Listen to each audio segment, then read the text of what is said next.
Has this ever happened to you? You find an amazing sample, you chop it up, and you build a great idea for your beat, but then you immediately get stuck. You have absolutely no idea how to turn this small idea into an actual full beat. This is a common problem when sampling. So today I'm going to give you 5 ideas that you can use if you're ever stuck in this spot to help you start making full beats using samples. My name is Navie. I've been producing for 15 plus years. I've gotten rappers to use my sample beats that went on to get millions of streams. So let me show you some quick ideas that you can use when sampling. Let's begin by building our beat idea. I'll use this sample here.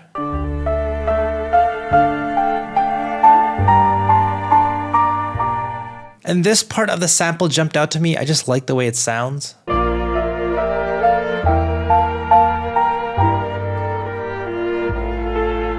So let's try using this to build our initial loop.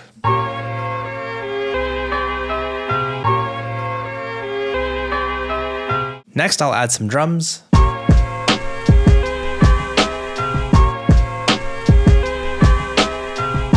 And a bass line to go with it.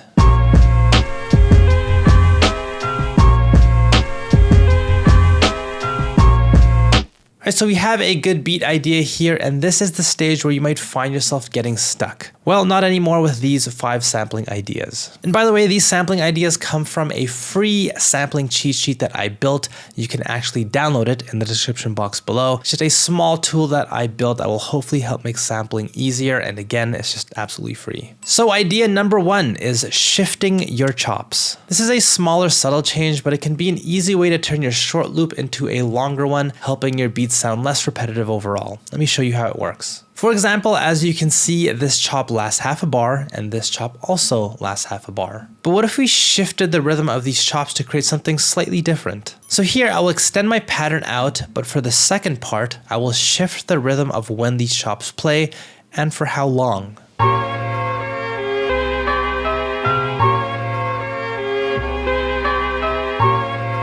So you can hear with these shifted chops, the piano starts playing a tiny bit later. This helps our idea feel less repetitive and less like a simple 1-bar loop playing over and over again. Plus, to help reinforce this idea of a shift in rhythm, you can also take your other sounds and your other patterns in your beat and change their rhythm too. So here with my bass line, for example, instead of repeating the exact same pattern, I can shift the rhythm during the shifted part of my sample idea.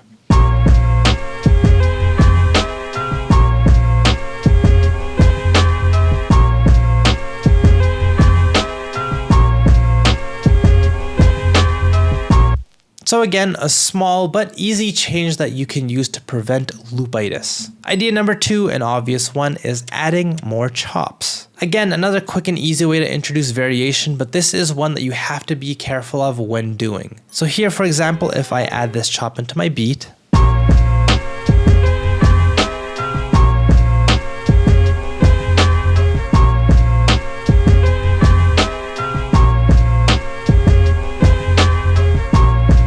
this small detail can help break up the repetitiveness or the monotony of my loop. But my recommendation is to be careful of which chop you use. Having too much change within your added chop can quickly make your loop sound off. Let me show you what I mean. Let's compare this to the bad version of this idea.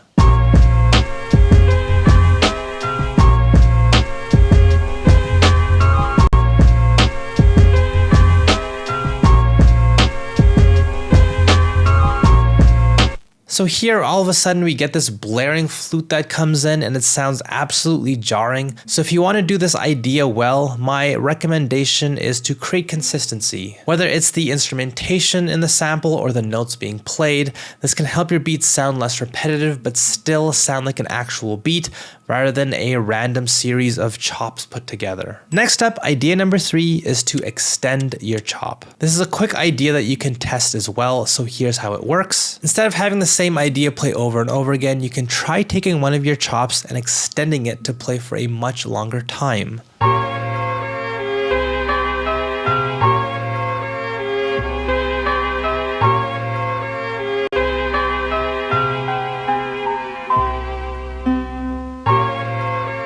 The reason why this can work is because the parts of your sample that play right after or right before your current chops that you're using will have a pretty high likelihood of actually working with what you've built. Therefore, this can give you some great material to use for some variation in your beat. Having said that, there are some key ideas that you need to pay attention to. Namely, you may end up with a new musical idea or pattern being introduced during this extended area. So you may have to go into your musical patterns within your beat and adjust them. For example, in this beat, I will change my bass line during this extended chop area to fit this new idea that comes in.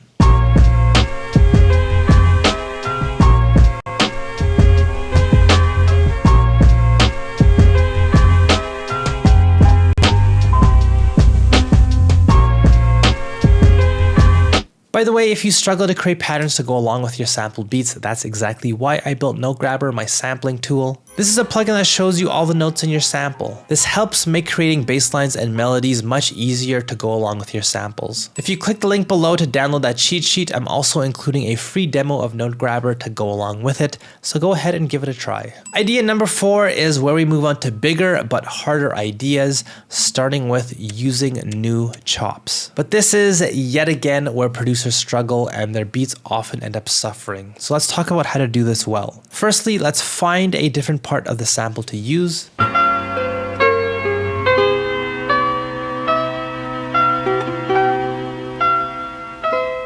So this piece of our sample sounds very different from how our main loop sounds. Instead of a focus on strings, we have these pianos for this part of the sample. But using these chops can easily make my beat sound jarring, like we have two completely different beat ideas instead of one full cohesive beat. So let me cover a few ideas to think about when you're trying to do this. First, let's build a new loop using these piano chops.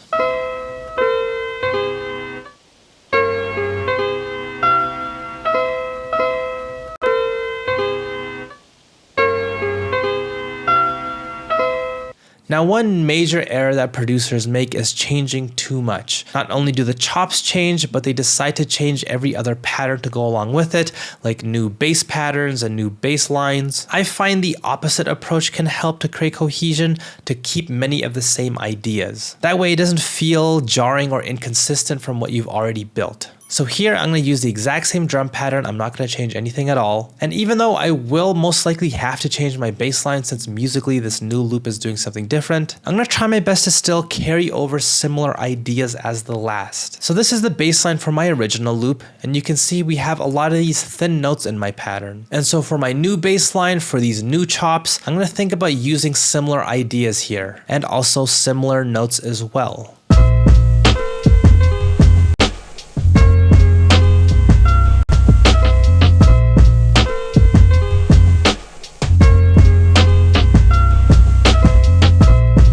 These small details can help my beat feel a little bit more cohesive. Now, another important idea when using new chops is to think about how to go from one idea to another. If your new chops are similar to your old ones, you probably don't need to do as much work to get your ideas to sound good together, but with very different ideas, it can sound jarring going from one idea to the next.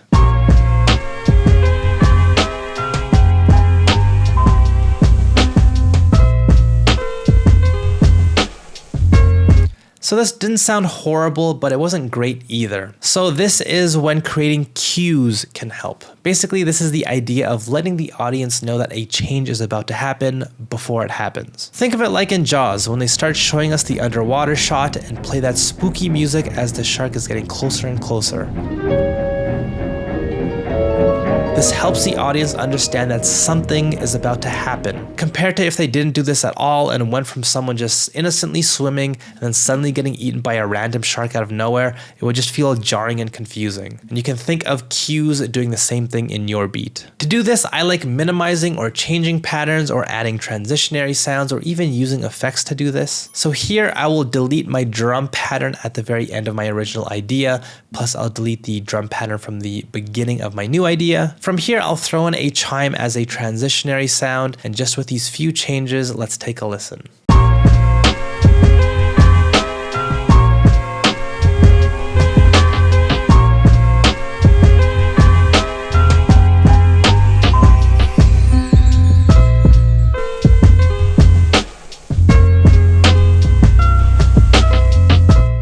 So by just having some small changes occur before the big change of introducing entirely new chops with new instrumentation, this helps the listener feel prepared. And this is the power of using cues. And now number 5 is using effects. This is again where I'd advise caution. There are certain effects I would recommend, while there are others I would recommend you stay away from. The ones I prefer are space clearing effects like EQs and filters. These tools reduce how many frequencies your samples take up, which can be effective for creating verse sections or switch ups or bridges, or even just introducing new sounds into your beat. So let's hear how this sounds.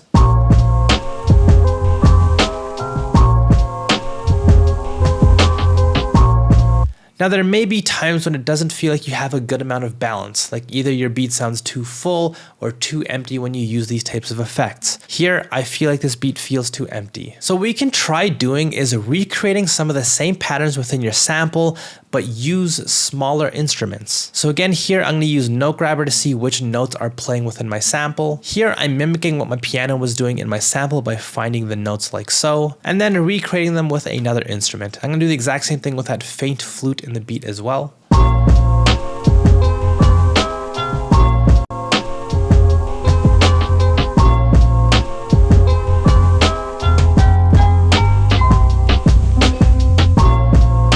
So here I'm using the same ideas as what was in my original sample, but I'm using a thinner, smaller plucked instrument as a replacement sound. This helps my beat feel smaller and different, but with the exact same ideas in it, helping it still work together. Now, one type of effect I would recommend staying away from are rhythmizers. These are tools that essentially chop and rearrange your sample for you. Now there isn't anything wrong with these by any means, but my worry is that I often see producers use these in a bit of a lazy way. They'll take their loop, throw gross beat on it for a hook, and then just call it a day. I'd recommend being a little bit more deliberate and in control of the idea that you're building. Often rhythmizers just sound like your first idea that you built, but just jumbled up in a nonsense order, which just doesn't really sound as good. So in summary, these are the 5 ideas that you can think about using when you sample: shift, add, extend, new, and effects. And again, you can download my free cheat sheet next to me. It comes with a free demo of Note Grabber as well. All of this is meant to help make sampling easier for you. Hit like and subscribe if you enjoyed this video, but other than that, I will see you next time, my friend. Goodbye.